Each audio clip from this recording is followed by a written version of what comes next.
السلام علیکم دوستو، کیسے ہیں آپ سب؟ میں زمینہ فیاض ایک بار پھر آپ کے ساتھ تو شروع کرتے ہیں عالم رویا بائی تحریم ارشد ایپیسوڈ 20۔ اسٹڈی میں خاموشی چھائی ہوئی تھی۔ ہاجرہ فائل کھول کر پڑھ رہی تھی۔ شاذ اس کے سامنے ایک فائل پڑھتے ہوئے ٹہل رہا تھا۔ اس کیس میں کیا مسئلہ تھا؟ ہاجرہ نے نگاہ اٹھا کر اسے دیکھا۔ اس عورت کو واپس کیوں بھیجا؟ عورت اس کی جانب متوجہ ہوا۔ ایک مرد کی وجہ سے ایک عورت کا دوسری عورت سے لڑنا، ایک مرد کی وجہ سے عورت کو دھوکے میں رکھے رکھنا، کسی عورت کا گھر برباد کرنا ایک عورت کا شیوا نہیں ہو سکتا۔ مرد کے لیے ایک عورت کو تباہ کرنے والی عورت عورت نہیں بلکہ عورت کے روپ میں شیطان ہوتی ہے۔ اس نے بمشکل لب کھولے۔ "Oh lady, this is very hard for a man to digest". وہ برطانوی لہجے میں یہ کہہ کر منہ کا زاویہ بگاڑنے لگا۔ وہ اب اس کی جانب چلا آیا۔ "تم ایک وکیل ہو، تمہیں یہاں بات برابری، انصاف اور قانون کے مطابق کرنی ہے۔" ہاجرہ نے فائل بند کر دی اور پلکیں اٹھائی۔ "وکیل کون ہے؟" شاذ نے اپنی اور اس کی جانب اشارہ کیا۔ "ہم دونوں۔" وہ کرسی کھینچ کر بیٹھا۔ "فقط دل رہا"، وہ کہنے لگا، مگر وہ جھٹ سے کہنے لگی، "شاذ، میں اپنے اصولوں اور ضمیر کے ساتھ سمجھوتے کر کے کیسز نہیں لے سکتی۔" شاذ نے بھی فائل بند کر کے میز پر رکھی۔ "مجھے پتا ہے تم کتنا اپنے ضمیر کے لیے لڑتی ہو۔" وہ ذرا چونکی۔ "اچھا، تم وہی کیسز لیتی ہو جنہیں تمہیں جیتنا ہوتا ہے۔" اس نے کرسی سے ٹیک لگا لی۔ "کیجو کا کیس لے لو۔" "ہرگز نہیں۔" اس نے سختی سے نفی میں انگلی ہلائی۔ اس نے اس کی بات کو نظر انداز کرتے ہوئے فائل اٹھائی۔ "خیر، اس کیس میں دوسری عورت کا بھی حق ہے۔" ہاجرہ کہنے لگی۔ "اسے شرعی حق مل چکا ہے شاذ، پتہ ہے شاذ۔" وہ چند لمحوں کے لیے ٹھہری۔ اس نے اسے دیکھا۔ "کام کی بات کرتے ہیں شاذ۔" شاذ نے کرسی سے ٹیک لگائی۔ ہاجرہ نے ایک گہری سانس لی اور پھر کہنے لگی، "پولیس مقابلے میں چیتے کے فرار ہونے کے بعد چند روز بعد پولیس کو ایک خبر ملتی ہے کہ چیتا زندہ ہے، اور جانتے ہو وہ خبر کسے ملتی ہے؟" اس نے سینے سے بازو لپیٹ لیا۔ ہاجرہ بغور اسے دیکھ رہی تھی۔ "S H O Shah Nawaz." وہ کہتے کہتے رکی، پھر اس نے اس کی آنکھوں میں دیکھا۔ اس کا چہرہ ساکت تھا۔ "کیا وہ چیتے تم تھے؟ کیا تم شاہ نواز کی موت کے ذمہ دار ہو؟" جواباً اس نے کوئی تاثر نہیں دیا۔ "انہی دنوں شاہ نواز میرے والد اور چچا کے پیچھے بھی تھا۔ موجودہ ڈی ایس پی کے مطابق ان دنوں یہ خبر مشہور زمانہ تھی کہ چیتا اور میرے والد ایک ساتھ دھندا کرنے والے تھے۔" شاذ نے بغور اس کی آنکھوں میں دیکھا۔ "بہت ممکن ہے تم وہ چیتے ہو، یا بہت ممکن ہے تم چیتے بن کر میرے باپ سے ملنا چاہتے ہو۔ یہ بھی ہو سکتا ہے۔" اس کی آنکھیں گھومنے لگیں۔ "چیتے کے متعلق وہ خبر میرے والد نے دی ہو۔" تاکہ وہ ٹھہر ٹھہر کر اپنا مفروضہ بیان کر رہی تھی۔ وہ اس بات سے اس کی سن رہا تھا۔ وہ شاہ نواز کو اپنے راستے سے ہٹا سکے یا پھر؟ ہاجرہ شاذ نے بھویں اکڑا لیا۔ "سنی سنائی باتوں پر یقین مت کرو۔ یہ کھوجیوں کے صرف پیسے بنانے کے طریقے ہیں۔ یہ پولیس والے پیسوں کے لیے کچھ بھی کر سکتے ہیں۔" ہاجرہ نے سادگی سے کہا۔ "مگر شاہ نواز سچا انسان تھا۔" شاہ نواز کے ذکر پر اس کا چہرہ سرخ ہو رہا تھا۔ میز پر رکھی بند مٹھی سے اس کی انگلی اٹھی۔ "دیکھو ہاجرہ"، اس نے ایک دم اسے دیکھا، "میری کہانی کو محض اس موڑ سے مت جانچنا جس پر تم میرے ساتھ کھڑی ہو۔ مجھے جاننا ہے تو تمہیں میرا مطالعہ شروعات سے کرنا پڑے گا۔ تم گلڈ میں ہو۔" ہاجرہ میز پر ہاتھ گرائے تھوڑا جھکی۔ "کیا تم سردار کے ساتھ مل گئے تھے؟ کیا تمہاری وجہ سے شاہ نواز کی موت ہوئی تھی؟" "ہاجرہ"، وہ اس پر چلا پڑا تھا۔ ہاجرہ نے کوئی تاثر نہیں دیا۔ "ان خبروں پر یقین مت کرو۔ جتنے منہ اتنی باتیں۔" اس کا لہجہ ترش ہونے لگا تھا۔ "یعنی شاہ نواز کی موت میں تمہارا کوئی ہاتھ نہیں؟" ایک دم میز بجا کر سیدھا ہوا۔ "نہیں۔" وہ بغور اس کے باڈی پوسچر کا جائزہ لینے لگی۔ اس نے طیش میں آ کر میز بجائی۔ "میں نے کہا نا، نہیں تو نہیں۔" وہ غصے سے گہری گہری سانسیں لے رہا تھا۔ اسے دیکھنے سے ایسا لگ رہا تھا گویا کہ اس کے حواس کھو گئے تھے۔ "پھر کیا تم ہم سے بدلہ لے رہے ہو؟" وہ یہ پوچھتے ہوئے کرب سے مسکرائی۔ اس کے کانوں میں سی کی آواز گونجی۔ شاذ نے بڑے صبر سے اسے دیکھا۔ "ایسا نہیں ہے۔" جواب پر سوال ہوا۔ "پھر میرے باپ سے سودا کیوں کیا؟" وہ سرخ ہوتی ہوئی آنکھوں سے اسے دیکھ رہی تھی۔ "الفت سے کیوں ملے؟" اس نے ضبط سے ایک گہری سانس لی اور سادگی سے کہنے لگا، "مجھے انہی لوگوں سے مقابلہ کرنے میں دلچسپی ہوتی ہے جو مجھے ہرانا چاہتے ہیں۔" ہاجرہ کمپوز تھی۔ "صفدر تمہارا باپ تھا؟" اس نے نفی میں سر ہلا کر کہا، "میں نہیں جانتا۔" "پھر شاہ نواز تمہارا کون تھا؟" وہ بے بسی سے بولا، "میں یہ بھی نہیں جانتا۔" ہاجرہ نے لب دباتے ہوئے دھیرے سے سر ہلایا اور پھر اسے دیکھتے ہوئے پوچھا، "تم اس سب میں بچوں کو تو استعمال نہیں کرو گے نا؟" اس سوال پر اس نے کوئی حرکت نہیں کی۔ "تم مجھے اور عورتوں کو تو استعمال نہیں کرو گے نا؟" وہ مٹھیاں بھینچتے ہوئے اس کے قریب جھکا۔ "حتیٰ کہ ہم بہت لڑیں بھی ان دونوں کی نظریں ایک دوسرے کی آنکھوں میں ثبت تھی۔ تم پھر بھی میرے لیے عنصر حیات ہو۔ ہاجرہ کی آنکھ سے آنسو ٹوٹ کر میز پر گرا، وہ اٹھنے لگا۔ ہاجرہ نے کرسی سے ٹیک ہٹائی، اس کے رونگٹے کھڑے ہو رہے تھے۔ شاہ نواز کے ذکر پر تم نے ریئیکٹ کیا۔ وہ یہ سن کر پلٹا اور اس سے کہنے لگا، میرا یقین کرو، صرف میرا سرپرست تھا اور میں نہیں جانتا کہ صفدر میرا کون ہے۔ وہ مڑا اور تیزی سے بڑے بڑے ڈگ بھرتے ہوئے جانے لگا۔ ہاجرہ نم آنکھوں سے اسے جاتے ہوئے دیکھ رہی تھی۔ وہ ایک سیراب تھا، ساری کہانی کھل گئی تھی، مگر وہ اب تک اس آدمی کو سمجھ نہیں پائی تھی۔ میں نے پوچھا، وہ بچوں اور عورتوں کو تو استعمال نہیں کرے گا؟ اس نے انکار نہیں کیا، مگر اس نے اقرار بھی نہیں کیا۔ وہ تحلیل کو فرار کروا چکا ہے، مگر اسے ڈھونڈ بھی رہا ہے۔ وہ چیتا نہیں ہے، مگر وہ چیتا بن کر رہنا چاہتا ہے۔ وہ برا نہیں ہے، لیکن وہ اچھا بھی نہیں ہے۔ آنسو کی بوند میز پر گری اور اس کی پرکیف آواز اس کے کانوں میں سنائی دی۔ کہانی کھل رہی ہے، مگر تم اب بھی پوشیدہ ہو۔ میرے لیے یہ طے کر پانا مشکل ہو رہا ہے تم کس طرف ہو، شاہ نواز یا سردار۔ چڑیوں کی چہچہاہٹ نجیب پہلوان گلی میں گونج رہی تھی۔ ہاجرہ ہاتھ میں فائل پکڑے ہوئے گیٹ کے سامنے چلی آئی۔ تبھی برابر کا گیٹ کھلا۔ اس نے دیکھا تو اللہ دتا باہر نکل رہا تھا۔ ہاجرہ نے اسے دیکھتے ہوئے نجیب پہلوان کا گیٹ کھٹکھٹایا۔ اللہ دتا اسے دیکھ چکا تھا۔ وہ اس کی جانب چلا آیا۔ السلام علیکم۔ اس نے اسے دیکھا اور سلام کا جواب دیا۔ وعلیکم السلام۔ اب اس نے فائل سینے سے لگائی۔ وہ اس سے کچھ کہنے لگا، آپ؟ تبھی اس پار سے گیٹ کھلنے لگا۔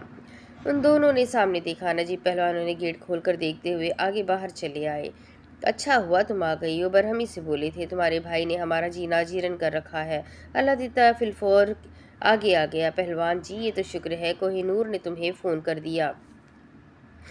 وہ یہ سن کر ذرا چونکی۔ مجھے؟ اللہ دتا رکا۔ کوہ نور نے؟ ہاں، آج وہ شدید غصے میں دکھائی دیتے تھے۔ ہاجرہ ان سے کہنے لگی، مجھے تو کوئی کال نہیں آئی پہلوان جی۔ جواباً انہوں نے اسے بتایا، تمہارے شوہر نے اٹھایا تھا۔ اللہ دتا 2 قدم پیچھے گیا۔ یہ کیسے؟ ہاجرہ نے نگاہ پھیر کر اسے دیکھا۔ میں نے تو اسے آپ کا نمبر نہیں دیا۔ اسے بے اختیار وہ منظر یاد آیا۔ کوہ نور سیڑھیاں اترتے ہوئے نیچے آئے اور تبھی شاز کی نگاہیں اٹھی۔ اوہ، وہ اللہ دتا سے کہنے لگی، شاید پہلے تحلیل نے اسے دیا ہو۔ وہ سوچنے لگی، تحلیل سلیمان یا عبدالتواب میرے گھر کا نمبر کبھی آگے نہیں کر سکتے۔ اللہ دتا یہ سن کر مطمئن ہو گیا تھا۔ اچھا، وہ نجیب پہلوان سے معذرت کرنے لگی، پہلوان جی میں گارنٹی دیتی ہوں اب سے ایسا نہیں ہوگا، معاف کر دیں۔ اس نے بڑی مشکل سے اللہ دتے کے ساتھ مل کر ان کا غصہ ٹھنڈا کیا تھا۔ اب وہ ان کو اطمینان دلا کر ان کے گھر سے باہر نکلی۔ اس کا سینہ بھاری ہو رہا تھا۔ گھبراہٹ سے اس نے نگاہیں گھما کر یہاں وہاں دیکھا۔ اسے یاد آنے لگا، تمہیں یہ خبر کس نے دی ہے؟ اس کے ذہن میں اس بازار کا لفظ تیرنے لگا، باڑہ بازار۔ اللہ! اس نے آنکھیں موند کر کھولی۔ وہ گہری گہری سانسیں لیتے ہوئے گلی سے باہر نکلی۔ اس نے گاڑی کا دروازہ کھولا تو اندر اسے کھوجی بیٹھا ہوا نظر آیا۔ اس نے اسے سلام کیا، السلام علیکم۔ وہ بنا کوئی تاثر دیے گاڑی میں بیٹھی۔ وعلیکم السلام۔ باہر ہمیشہ کی طرح مستحسن کھڑا تھا۔ اس نے گاڑی کا دروازہ بند کیا اور اس کی جانب متوجہ ہوئی اور اس سے کہنے لگی، شاہ نواز کے کیس میں عطا اللہ اشرف بھی ملوث تھا؟ وہ یہ سن کر بہت چکا رہ گیا۔ میں پیسے نہیں کاٹوں گی، وہ گڑبڑا کر کہنے لگا۔ ہاں، وہ تمہارے باپ کا مدھو خلیل میں کسان تھا، 2 بچے تھے اس کے، اسی گلی میں رہتے تھے۔ تمہارے باپ کے بندوں نے قتل کیا تھا اسے۔ اس کی موت کے بعد اس کی بیوی نے شادی کر لی اور پھر وہ یہاں آ گئی۔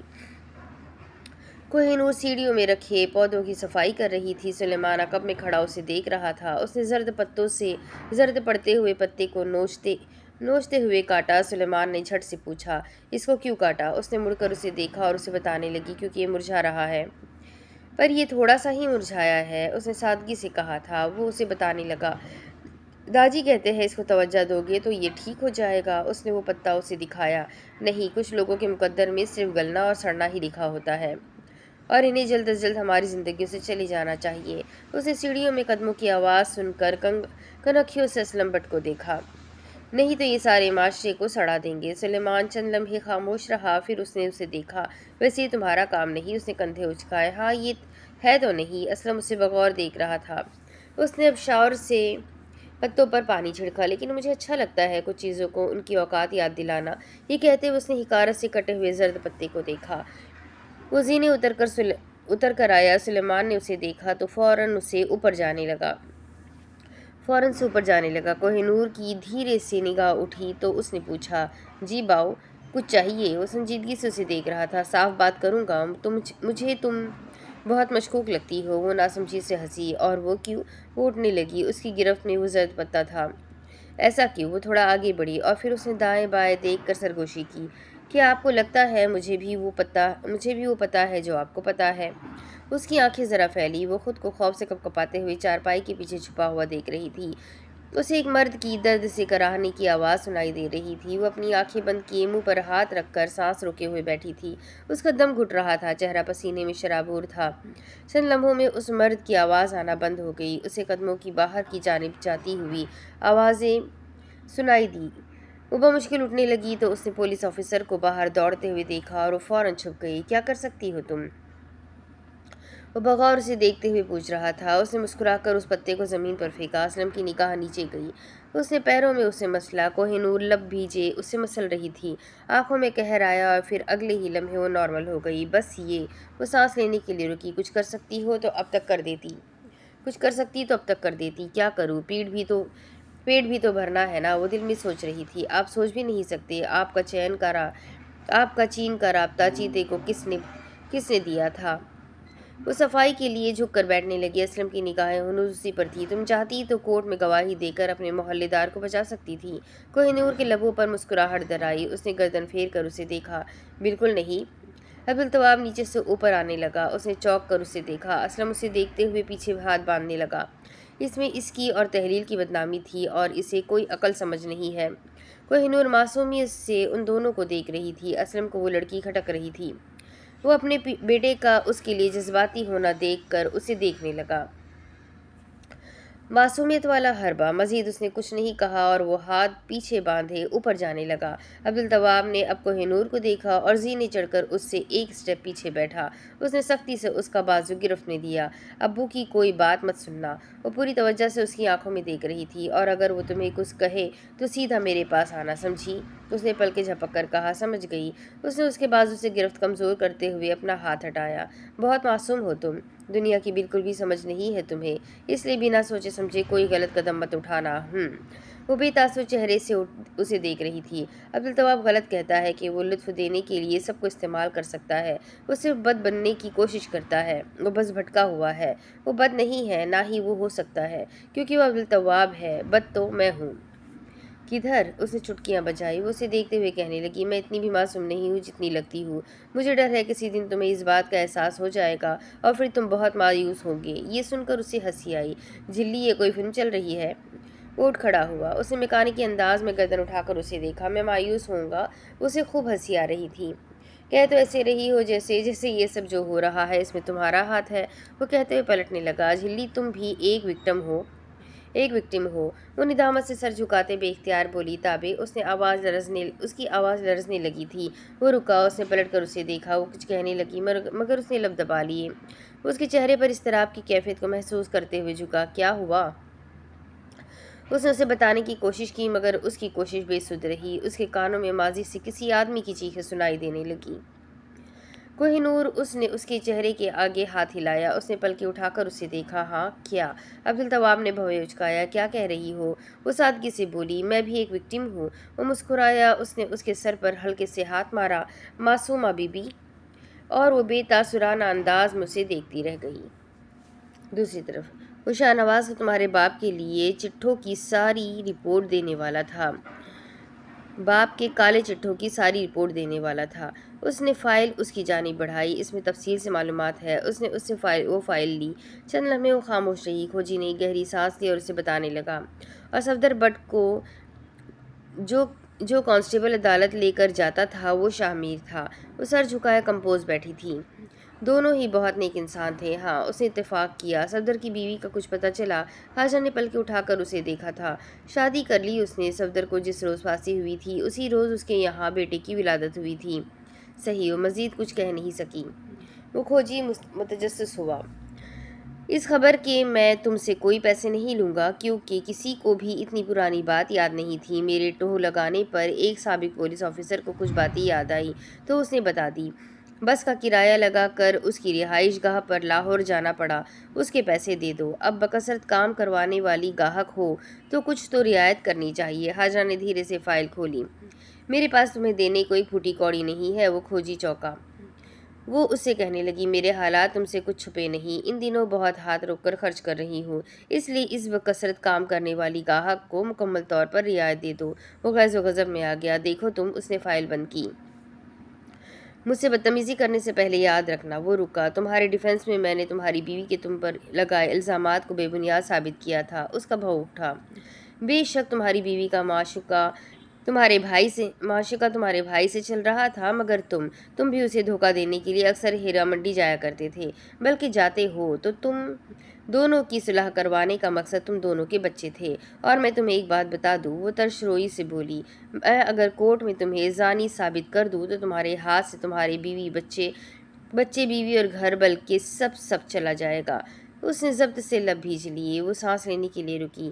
جب پیسے آئیں گے تو دے دوں گی، ابھی کے لیے اگلے 2 ہفتے تک مجھے اپنی شکل مت دکھانا، چلو۔ اس نے بھویں مٹکا کر اسے باہر نکلنے کا اشارہ کیا۔ وہ گھور کر اسے دیکھتے ہوئے باہر کی جانب مڑا۔ ہاجرہ اپنے طنزیہ انداز میں بولی، خدا حافظ، اور وہ دروازہ کھول کر باہر نکل گیا۔ اس نے دروازہ بند کیا اور سخت غصے میں وہاں سے چل دیا۔ مستحسن گاڑی کا دروازہ کھول کر اندر بیٹھا۔ ہاجرہ کی اچانک نگاہ اٹھی۔ اسے طلال کے ساتھ فریدہ خانم گلی میں داخل ہوتی ہوئی نظر آئی۔ انہیں دیکھ کر اس کا کلیجہ تڑپ کر منہ کو آیا۔ کانوں میں شور اٹھ رہا تھا، دیکھو ذرا، دیکھو ان کی لڑکی کے کام، میرے لڑکے کو ورگلا رہی ہے۔ وقت روا گیٹ پر کھڑے خاموشی سے سب سن رہے تھے۔ ہاجرہ گیٹ کے پیچھے کھڑی تھی۔ وہ بھیگتی ہوئی آنکھوں سے باہر دیکھتے ہوئے ان کی بات سن رہی تھی۔ یہ پرورش کی ہے اس کی، یہ کردار ہے اس لڑکی کا۔ فریدہ بس، وقت روا چنگاڑتے ہوئے انداز میں بولے تھے۔ ہاجرہ کا دل منہ کو آیا تھا۔ داجی، فریدہ خانم انہیں دیکھ کر کہنے لگی، بخت روا تم خاموش رہو۔ جواباً وہ کہنے لگے، میں ضرور خاموش رہتا، مگر اب تم اپنی حد عبور کر چکی ہو۔ یہ کہاں کا انصاف ہے کہ ایک لڑکا اور لڑکی عشق کرے اور یہ معاشرہ بدکرداری کا تمغہ عورت کے سینے پر سجائے۔ تم کون ہوتی ہو؟ تم ہو کون جو میری لڑکی کے کردار کو جانچ رہی ہو؟ وہ آگے سے کچھ بولنے لگی، مگر انہوں نے اسے ٹوک دیا۔ میری بات سنو۔ وہ سانس لینے کے لیے رکے اور پھر ان سے کہنے لگے، میں اس مذہب کا ماننے والا ہوں جس میں لڑکا زنا کرے یا لڑکی، سزا دونوں کو برابر کی ملتی ہے۔ جب اوپر بیٹھا اللہ دونوں کو برابر کی وعید دیتا ہے تو تم ہو کون؟ تم ہوتی کون ہو لوگوں کو ان کے کردار کی پائیدی کی سند دینے والی؟ تم چاہتی تو خاموش رہ سکتی، مگر تم نے ایک لڑکی کا تماشا بنایا ہے۔ تم چاہتی تو پردہ رکھ سکتی تھی، مگر تم نے ہمارا پردہ نہیں رکھا۔ انشاءاللہ اللہ بھی تمہارا پردہ نہیں رکھے گا۔ میں تمہیں بد دعا دیتا ہوں، اللہ کرے تمہارا اس دنیا اور آخرت میں پردہ چاک ہو، اللہ تمہیں اس دنیا اور آخرت میں رسوا کرے۔ فریدہ خانم کا چہرہ سرخ پڑ گیا۔ محلے دار وہاں تماشائی بنے کھڑے تھے۔ وقت روا کی آنکھیں سرخ تھیں۔ یہ محض الفاظ نہیں، میرا ایمان ہے، میرا صبر ہے، کہیں یہ تم پر قہر بن کر نہ برس جائے۔ اس نے گہری سانس لی۔ گاڑی چل رہی تھی۔ وہ باہر دیکھنے لگی اور سوچنے لگی، لوگوں نے میری پرورش پر انگلیاں اٹھائی، میرے کردار پر انگلیاں اٹھائی، مگر وقت بہت بڑا امتحان اور بہت بڑا نتیجہ ہے۔ آج میں نے خود کو صحیح ثابت کر دیا ہے۔ میں نے خود کو اتنا قابل بنا لیا ہے کہ آج ہر بڑے سے بڑا انسان مجھ سے مشورہ کیے بغیر اپنی زندگی میں کوئی کام نہیں کرتا، اور وہ میری عزت کرتا ہے اور میری قدر کرتا ہے۔ اس کے کانوں میں پھر سے آواز گونجی، فریدہ، جب تمہارا خیال میرے ذہن میں آئے گا میں تب تمہیں بد دعا دوں گا۔ اللہ تمہیں دنیا اور آخرت میں بے پردہ کرے گا۔ اللہ تمہاری غلطیاں اور گناہوں کی تشہیر کرے گا۔ اللہ تمہیں بے پردہ کرے گا۔ اس نے زور سے آنکھیں موند کر کھولی۔ مستحسن ایک دم گاڑی رکی۔ اس نے پیچھے مڑ کر دیکھا، جی بی بی جی۔ اس نے ہمت کرتے ہوئے سر اٹھایا، داجی کی طرف چلو۔ وہ ناسمجھی سے اسے دیکھتے ہوئے بولا، جی بی بی جی۔ وہ خود کو کمپوز کرنا چاہ رہی تھی۔ گھماؤ گاڑی، اور وہ سر ہلا کر کہنے لگا، G B B G. Koh Noor نے فریزر کھولا۔ او ہو، کچھ یاد آنے پر وہ جھکی۔ اسے نیچے والے خانے سے کچھ نکالنا تھا۔ پاس کھڑے عبدالطواب نے اسے دیکھا، دودھ تو نکالا ہی نہیں۔ وہ سیدھی کھڑی ہونے لگی۔ اس سے پہلے فریزر کا دروازہ اس کے سر پر لگتا، عبدالطواب نے فوراً سے اسے بند کیا۔ کوہ نور نے فریج کا دروازہ بند کیا اور چولہے کی جانب جانے لگی۔ اس نے چولہا جلاتے ہوئے کہا، یار یہ اساتذہ بچوں کی بے عزتی کر کے انہیں دبا کر یہ کیوں سمجھتے ہیں کہ انہوں نے کوئی معرکہ مارا ہے؟ وہ خاموشی سے اسے دیکھ رہا تھا۔ اور اگر کسی کا معشوقہ پکڑا جائے تو؟ وہ دودھ چڑھانے لگی، تو ایسے اسے بے عزت کریں گے جیسے ان سے زیادہ پاک باز تو کوئی تھا ہی نہیں۔ ہاجرہ باجی، باہر اسے سلیمان کی آواز سنائی دی۔ اس نے چولہے کی آنچ کم کی۔ عبدالطواب باورچی خانے سے باہر نکلا اور وہ بھی اس کا تعاقب کرتے ہوئے باہر چلی آئی۔ سامنے انہیں ہاجرہ کھڑی دکھائی دی۔ سلیمان اس کے ساتھ کھڑا ہوا تھا۔